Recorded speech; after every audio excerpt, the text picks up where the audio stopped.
My name is Mia Langston. To my co-workers at St. Clair Medical Center, I'm just another office employee, third floor, in charge of insurance files and patient billing.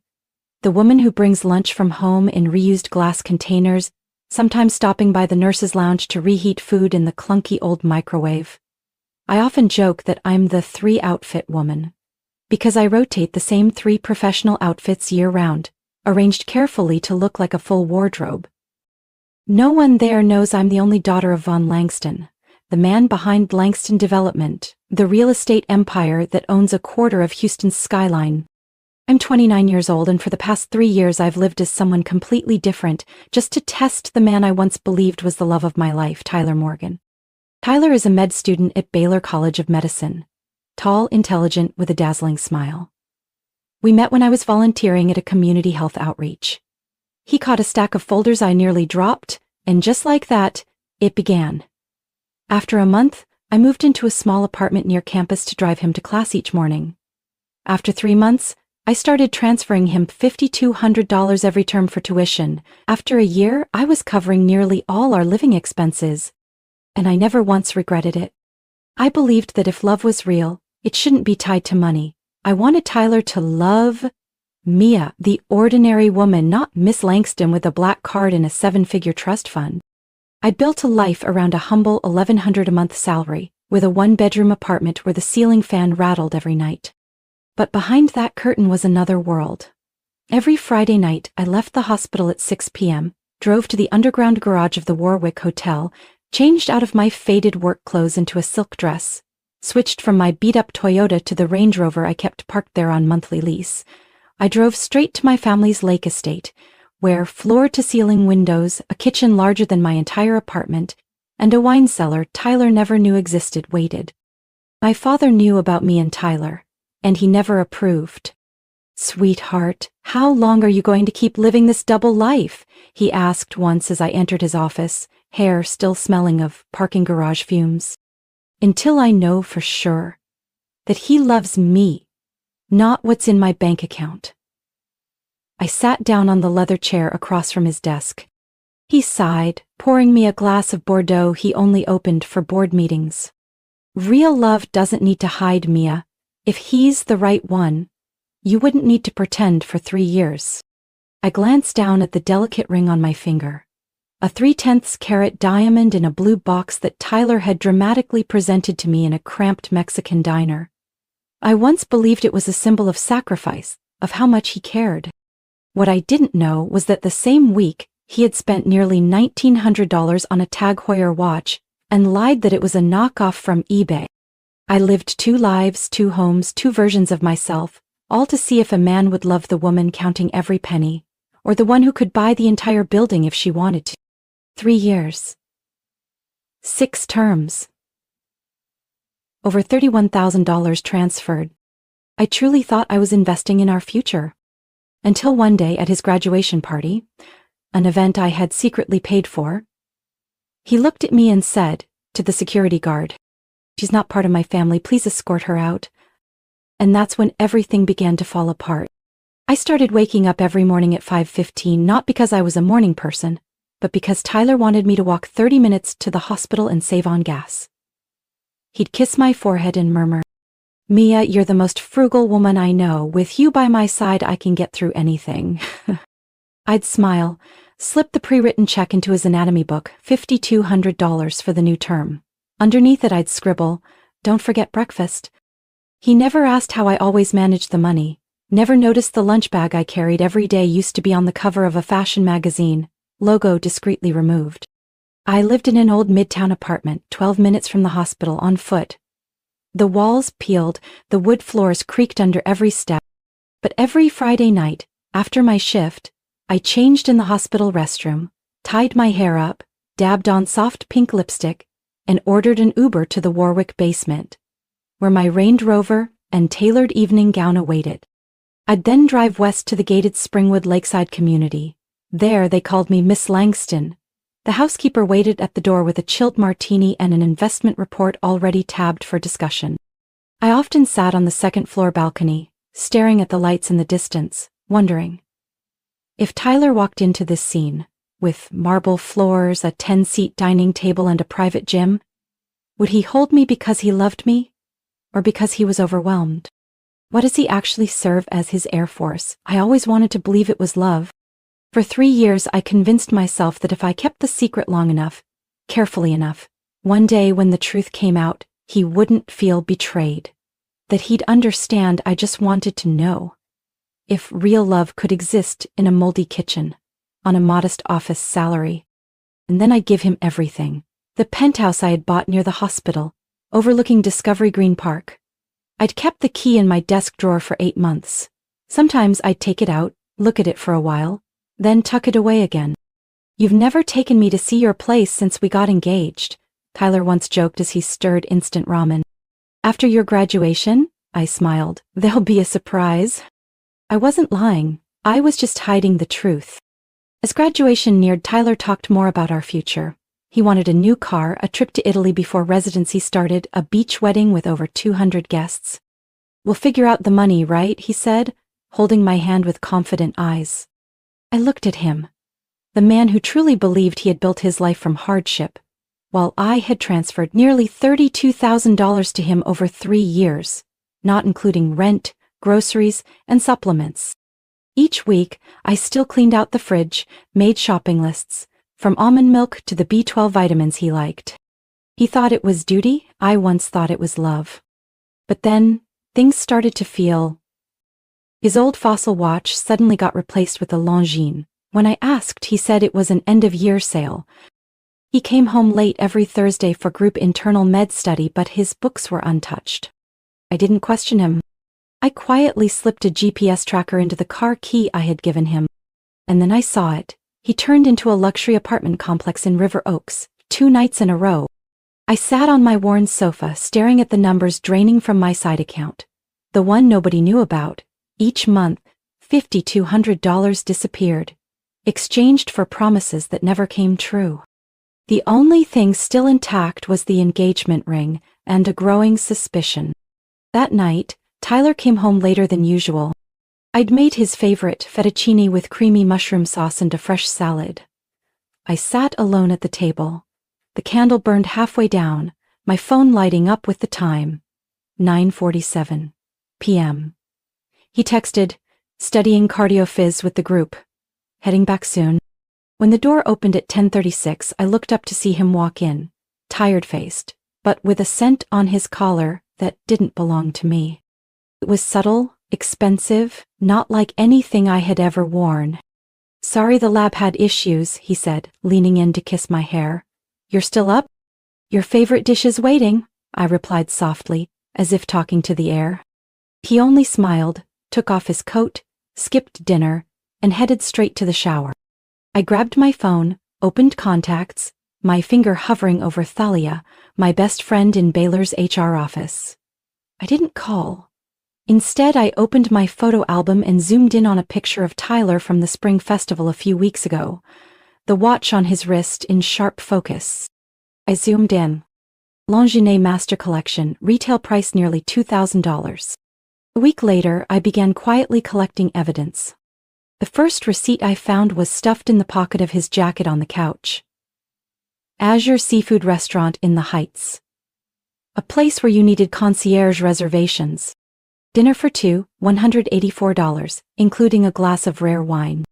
Date, Thursday. His supposed group study night. Said nothing, but I started watching his phone more. How he always placed it face down, silenced every notification. One evening, I overheard him from the bathroom. "Yeah, Saturday works, same spot, just don't text anything weird, she's getting suspicious." I walked in, feigning casualness. "Who was that?" "The dean," he said without blinking. "He invited me fishing, but I probably won't go." I nodded, smiled. But the next morning, after he left, I powered on his old phone, the one he had ditched last month after upgrading. He claimed it was wiped, but I knew better. And I was right. In the message archive, one name kept showing up. The most recent message read, "I still haven't forgotten that night at the Riverstone apartment. Bring the ring next time. I love how it feels." I stood frozen in the room, phone in hand, heart racing. Riverstone was a luxury complex near the convention center, the same one he once said was way out of reach because his tuition wasn't even fully paid. And the ring? I'd never seen him wear any ring besides the engagement one I gave him. Was he just performing for me this whole time? I didn't stop there. The following week, I found a receipt for a pair of white gold earrings, $1,250 from Livia & Co., dated the same night he came home late claiming to be stuck on I-610. I rewound my memory. No rain that night.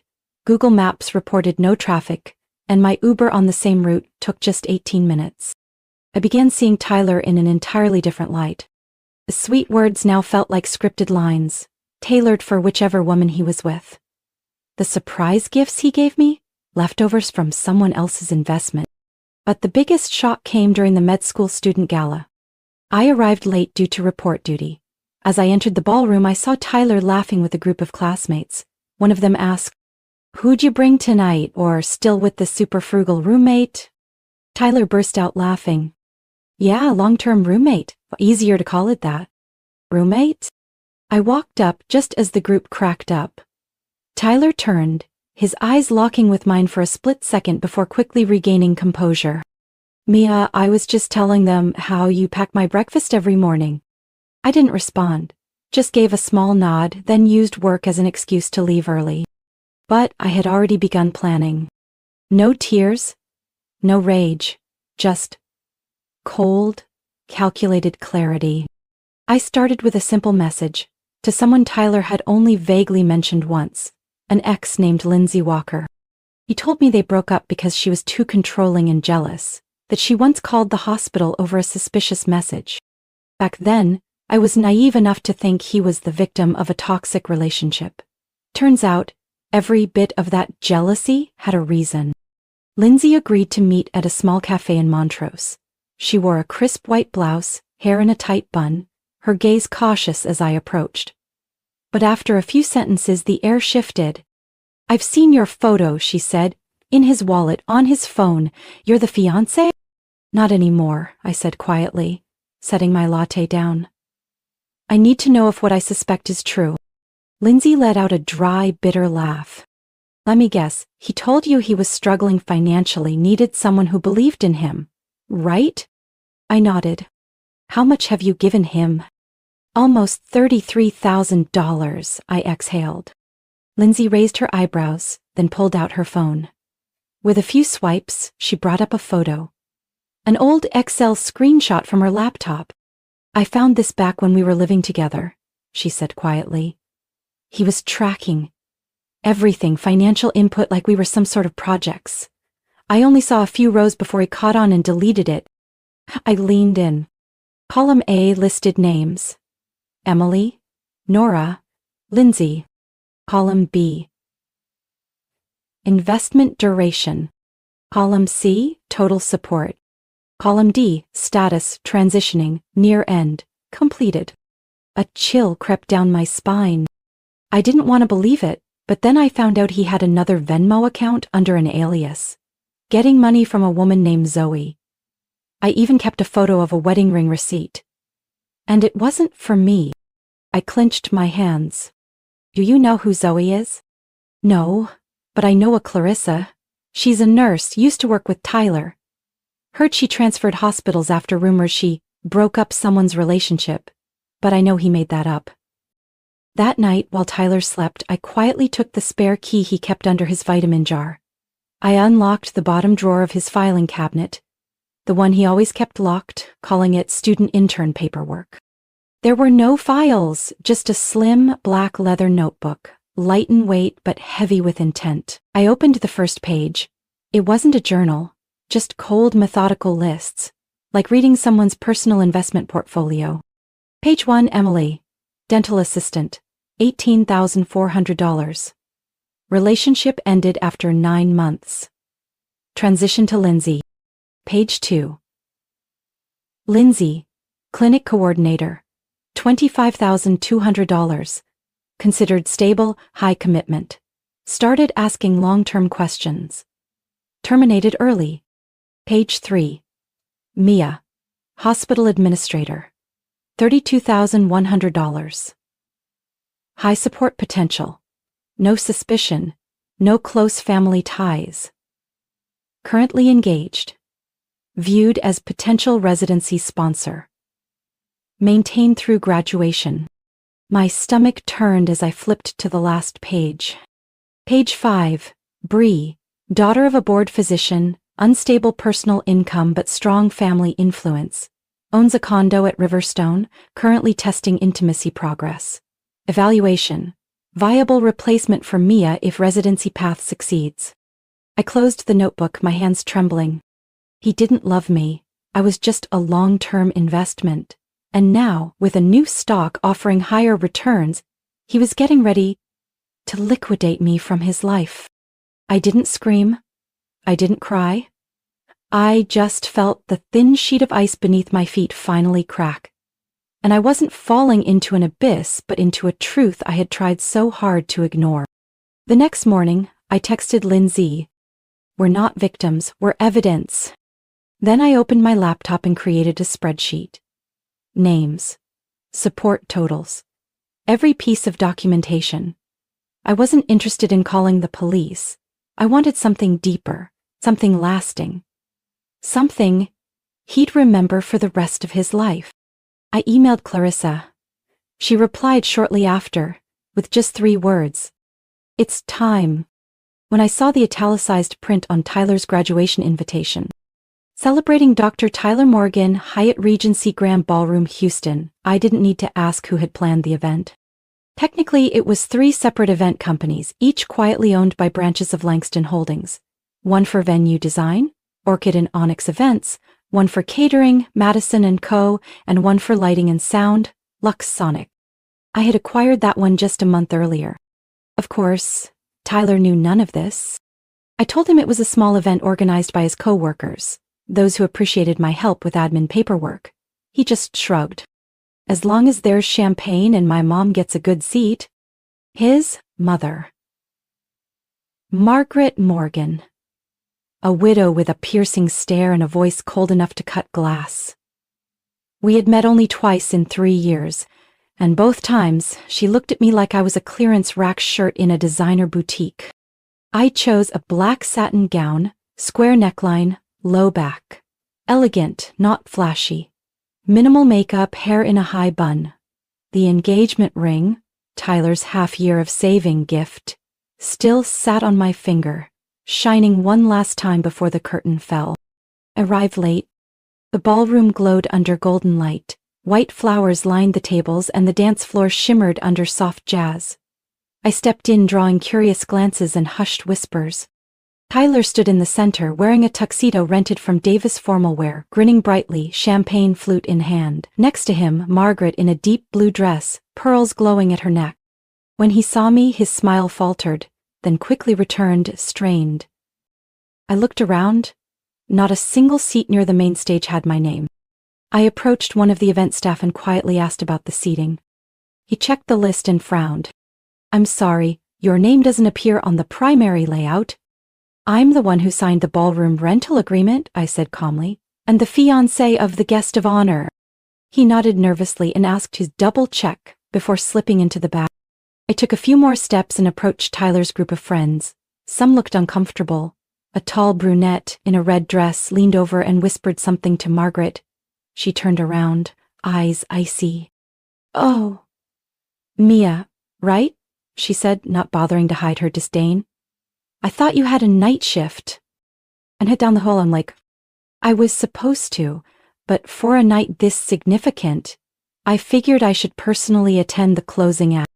Margaret narrowed her eyes, but before she could reply, Tyler stepped in. You made it, he said stiffly. I was going to call after the ceremony. To do what? Thank me for being left off the guest list? Before he could respond, Margaret cut in. It seems you're disrupting someone else's event? Shall I ask security to escort you out?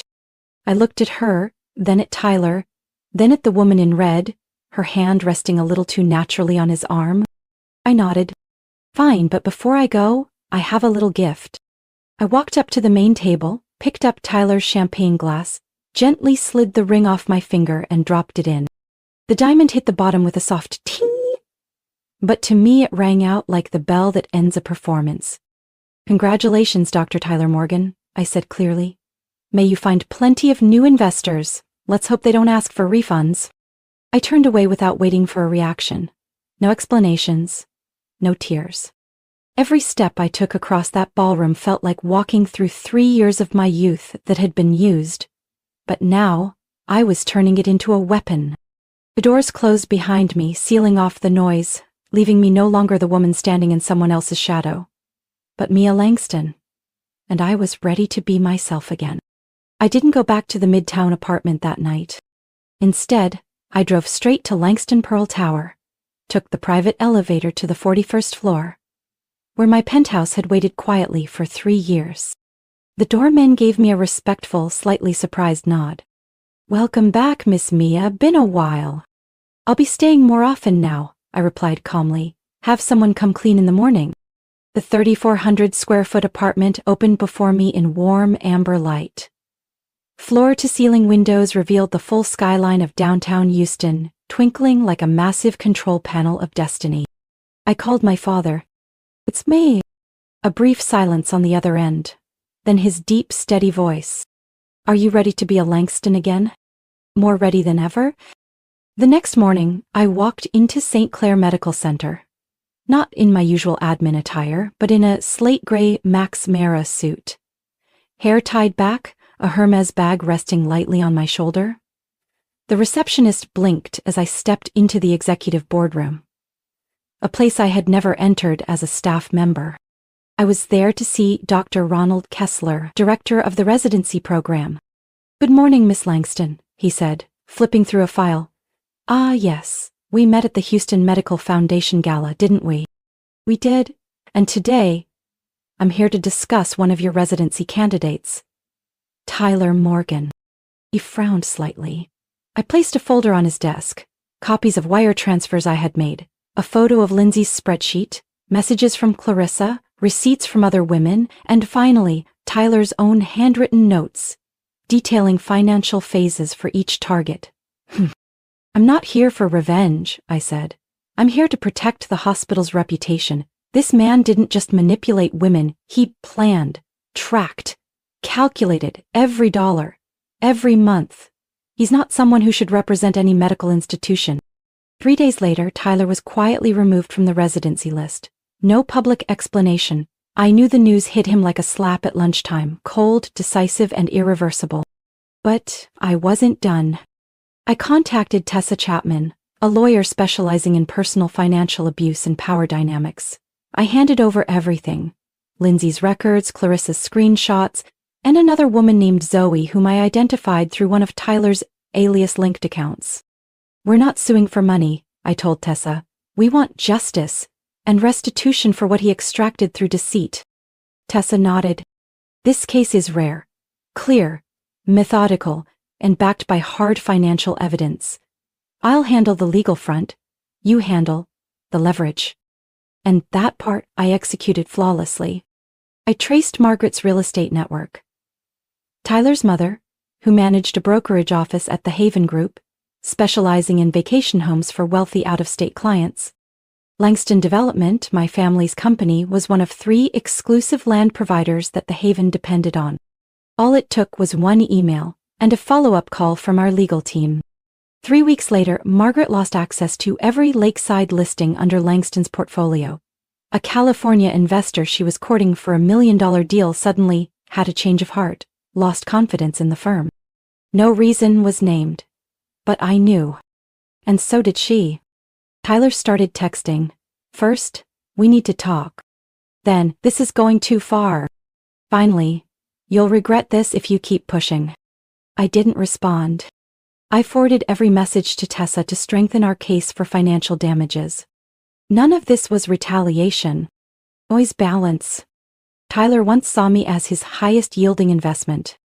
I was simply making sure he paid the price, financially and professionally. Just 3 months after the party, Tyler Morgan's name disappeared from all residency communications at St. Clair Medical Center. In the internal system, his file was marked no longer eligible, with a single line explaining the reason: failure to meet ethical standards. I knew he had scrambled to secure a spot at Greenwood Memorial, a small community hospital on the outskirts of town, nearly an hour outside Houston, with no accredited residency program tied to the state medical board. Place for those who need to start over. The only problem? Tyler had nothing left to start with. My legal team had done its job. Lindsay, Clarissa, and Zoe each received fair compensation. There was no scandal in the press, but just enough whispers that a few employers rescinded their offers. Somehow, photos of Tyler's old girlfriend investment spreadsheet began circulating in professional forums, no known source. I didn't need a public war, I just needed people to remember the name Tyler Morgan as a cautionary tale. By late October, I attended the Houston Medical Foundation Gala, an annual gathering of the biggest names in healthcare, finance, and philanthropy. The welcome banner read, "Ibble Diamore sponsor Langston Healthcare Initiative." I didn't come with my father, I came alone. The dress I chose was a deep teal sheath, simple, form-fitting, and sharp as a blade. Hair in a low bun, jewelry minimal. I didn't need flash, my last name did the talking. I entered the grand hall to the sound of violins and the soft clink of crystal. Several attendees greeted me with handshakes, well wishes, and congratulations on officially becoming Chief Financial Officer of the Langston Foundation, tasked with reinvesting in ethical, transparent residency programs. Then I saw him, standing by the buffet table, wearing an ill-fitting rental suit, eyes panicked as they met mine. Tyler Morgan. No longer dazzling. No longer confident. Just a man realizing his mistake far too late. Next to him stood an older man in nursing scrubs, likely his supervising preceptor. No one approached them, no introductions, no interest. Tyler stared at me like I was a ghost. I simply smiled. I didn't approach, I didn't say a word. A few moments later, I was invited to give brief remarks. I used to believe that to be a great supporter you had to stand behind someone else, I said, scanning the room. But I've learned that those who stand up at the right time can change entire systems. I raised my champagne glass and turned toward the side of the room where Tyler still stood, as if frozen in time. I didn't say his name. But I knew, and he knew, and everyone in that room knew, who had truly been taken off the board. After the speech, a senior executive from the Texas Medical Board approached me. "Mia, I hope you'll consider joining our ethics review committee for next year's residency evaluations. We need people like you." And I nodded. On my way out of the gala, I caught Margaret's gaze, Tyler's mother, from across the table. She wore black, her eyes dimmed, like someone who had just lost not only her reputation but the future she had once tried to build through her son. She lowered her head. For the first time, she said nothing. I walked past her with steady steps, and this time, as my true self.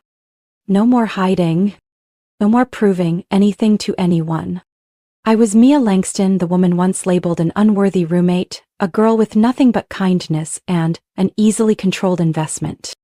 Now, I'm the one who helps decide the future of physicians. And when I raised my champagne glass that night, it wasn't to celebrate a victory. It was to honor myself for having the courage to let go of someone unworthy and reclaim who I truly was. Mia's story is a powerful reminder that kindness should never be an open door for exploitation. In a world full of calculation, preserving your dignity and clarity is what matters most. When betrayed, Mia didn't scream or seek dramatic revenge. She rose quietly, used her intellect and strength, and claimed justice. Sometimes, the most devastating revenge isn't making someone hurt. It's showing them you don't need them anymore, and haven't for a long time. What do you think of Mia's journey and the choices she made? Leave your thoughts below. And don't forget to follow the channel for more emotional, powerful stories about love, family, and discovering your true worth.